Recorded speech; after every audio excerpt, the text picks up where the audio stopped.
I don't know what you graded Nate and Jaden and Toriano up at Lake, but it's been a lot better.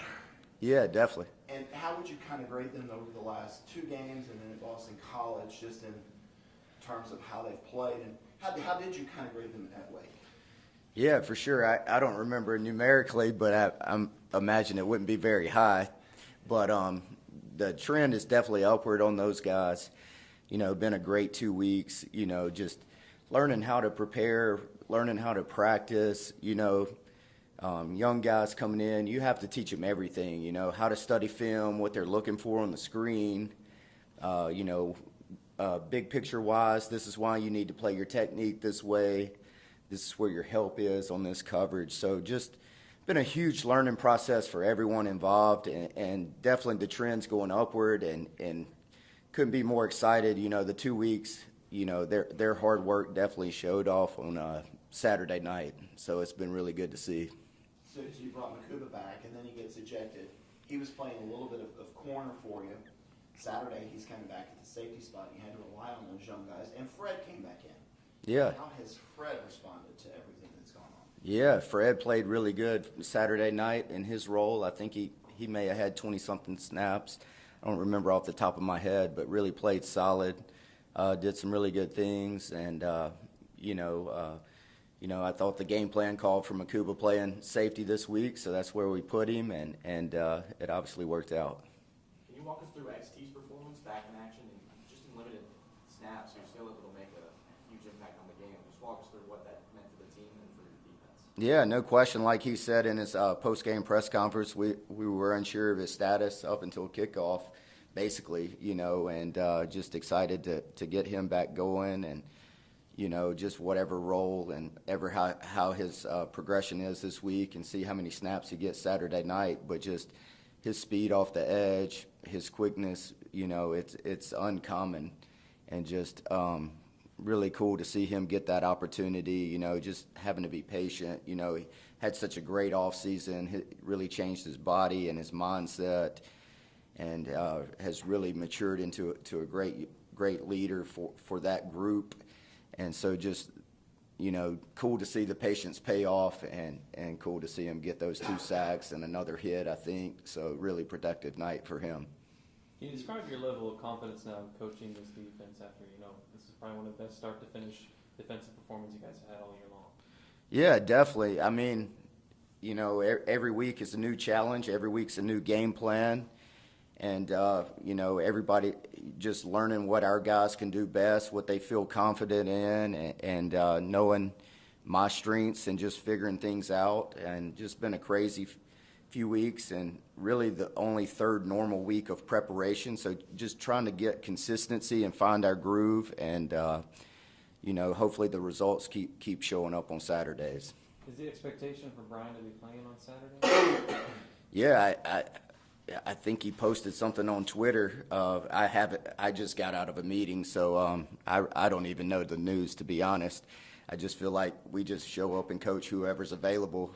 Been a crazy few weeks with injuries and guys in and out of the lineups, and whoever's available, we're going to give them our best this week and coach the crap out of them, and let's roll on Saturday.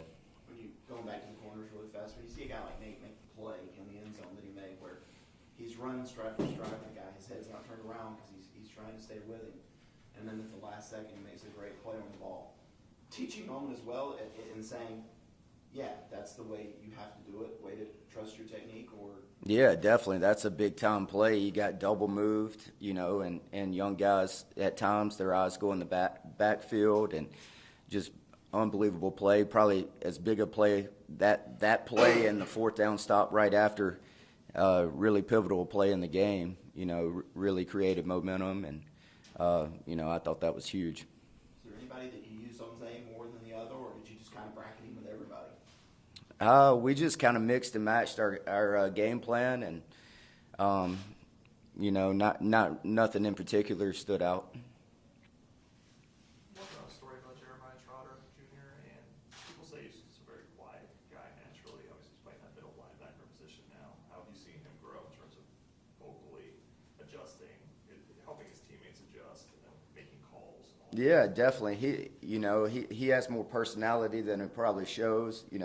When he's in the linebacker setting and out there with the defense, he is more vocal and he's gaining more and more confidence every week. And just learning to quarterback the defense and control the game, and really cool to see him. He prepares as good as anybody on our team, and really works at it, and really cool to see all that come to fruition for him. So I talked to his dad, and obviously he goes point by point with him, even on the practice reps, in terms of like what you can do. I mean, can you tell Definitely. he's getting that feedback, and do you like that he has that resource kind of on the side? Yeah, definitely. I mean, his dad was such a great player for a long time, and just valuable experience from his perspective, no doubt. Just adds to what we're instilling as well. What's been the biggest, learning curve for Trenton? Sort of big picture, 6 games in, looking back at him making that position switch, and what's the hardest thing you think making that kind of? Yeah, he's gaining more confidence every week as well, and just becoming more comfortable and natural at the position. If you just look back over his progression, in high school, running back, edge defender where he rushed off the edge, then like the past 2 years here, just playing, 2020, we had him at D end at times in our speed packages and stuff, and just played nickel as well. So complete transition to the box. There's some carryover, but there's a lot of things that are different. Your vision is different. What you're keying is different. Your pass coverage is obviously different. And then, from a pressure standpoint, you're rushing off the edge more so out there, and now you're in the A and B gaps internally or even off the edge at times.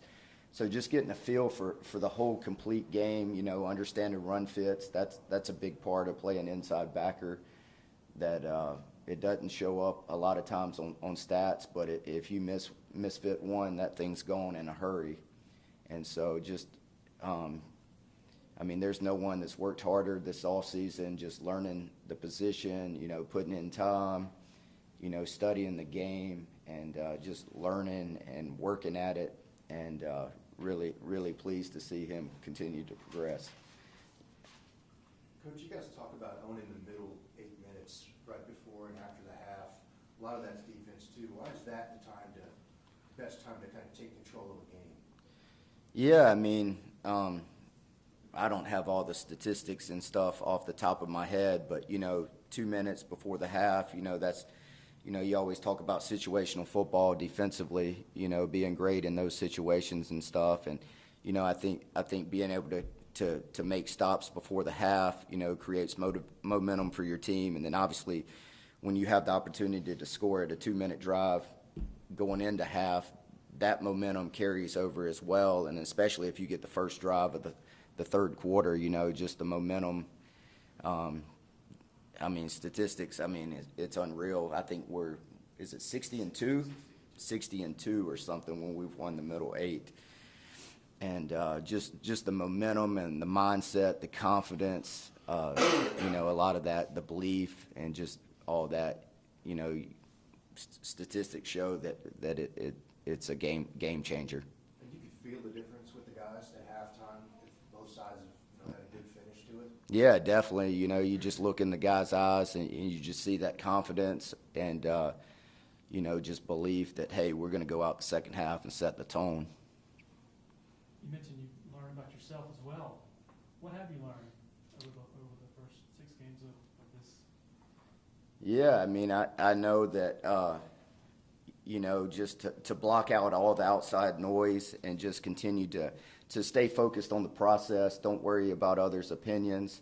Just keep doing what you know, and see what's best or what you feel is best for our team, and just to continue to work at it. And I've learned to be more demanding, not demeaning, but demanding, and raise the intensity level. You may not see that on the sidelines per se, but at practice, halftime adjustments and stuff, and just more demanding of others, and just gaining confidence, you know, I feel like the guys as well have a better understanding of my play calling and my expectations and stuff, and just all the chemistry and cohesion that goes with that as well. Am I right that you were in the box in previous years?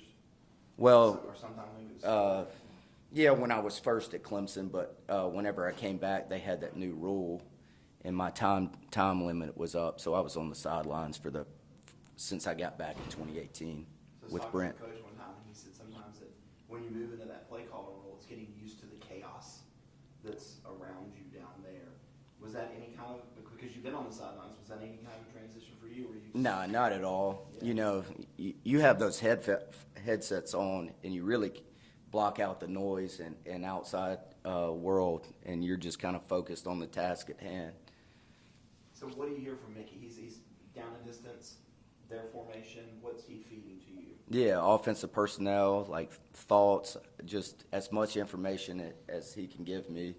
And, you know, I'm looking as well how they're lining up, what the tempo is, that sort of thing, just getting a feel for, hey, where's a certain guy lining up in the formation, and just trying to make mental notes. And you just get a feel for, hey, this is a shot down. You can just sense the tempo, or hey, this looks like pass, this looks like run and stuff. I think you just get a real good feel for it at times as well.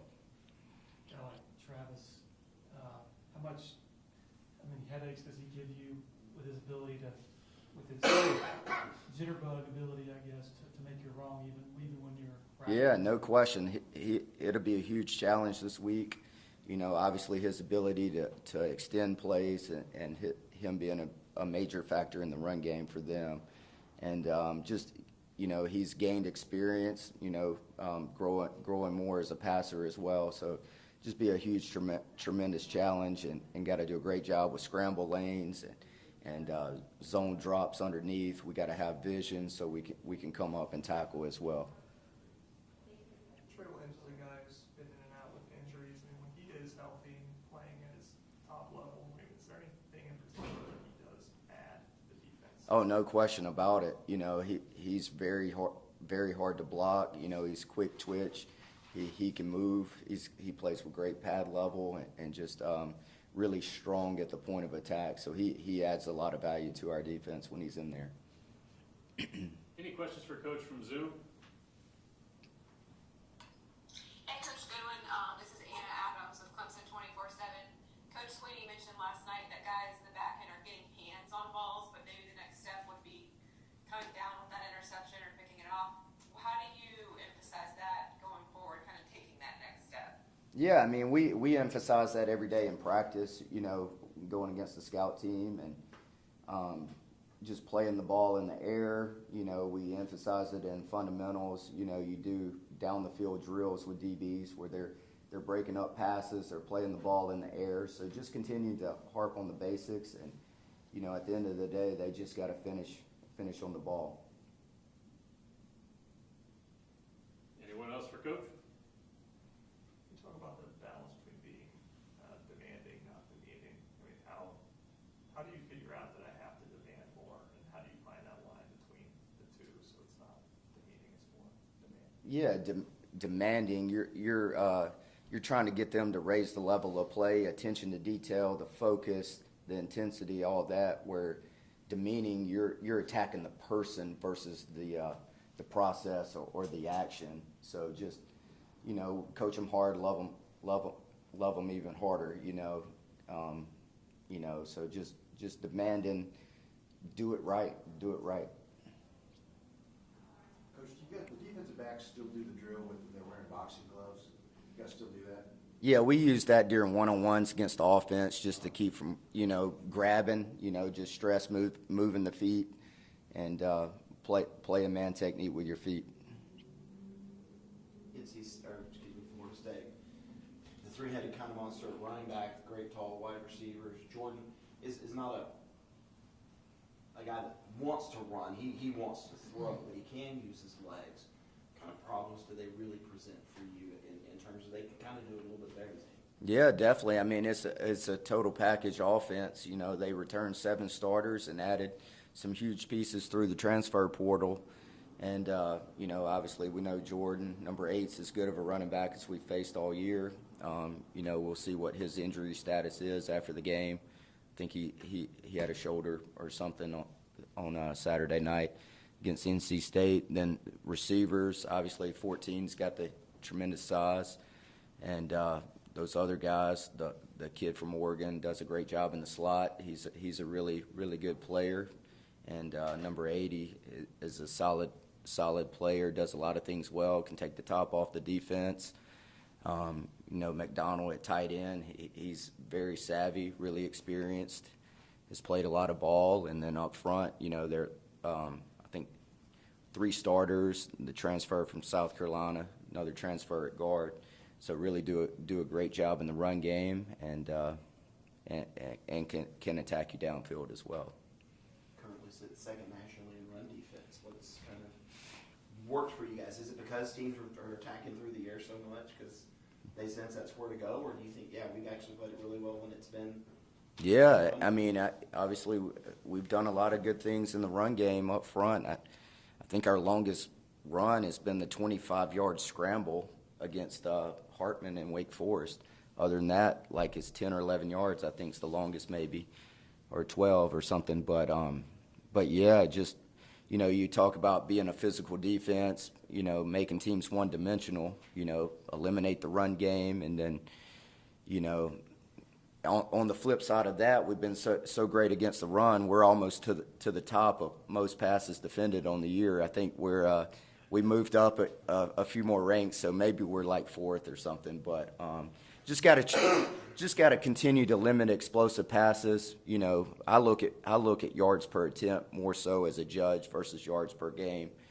You know, that's a true judge, I think, because you know, our pass defense we're in the 90s, but yards per attempt we're more in the 30s, I think. So that's more of a true judge of really how you're doing versus the run or pass.